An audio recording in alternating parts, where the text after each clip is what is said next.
Nakon spoznaje da je Zemlja okrugla, znanstvenicima nije trebalo puno da matematički izračunaju i podijele zemaljsku kuglu na 360 stupnjeva, odnosno meridijana. Po tom proračunu svakih 15 stupnjeva predstavljalo je 1 sat. Nadalje, svaki je stupanj podijeljen na minute i sekunde, pa se lako mogao izračunati položaj bilo koje fiksne točke na svijetu. Kolonizacije i osvajanja provodili su se pomorskim putovima, a navigacija oceanima ovisila je o točnosti i preciznosti karata.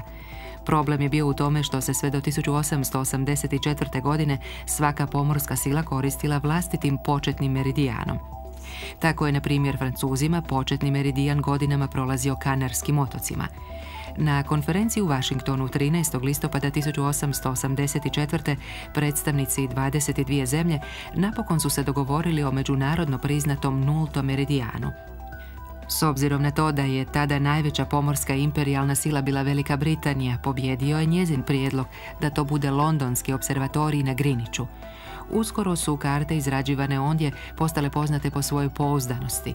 Tako se pojavio termin Greenwichko vrijeme, Greenwich Mean Time, GMT, kao referentno vrijeme koje se zajedno s nultim Greenwichkim meridijanom upotrebljava za određivanje položaja na moru. Današnji točan položaj nultoga meridijana određen je kao os Transit Circle teleskopa izgrađenog 1850. godine u Greenwichkom observatoriju.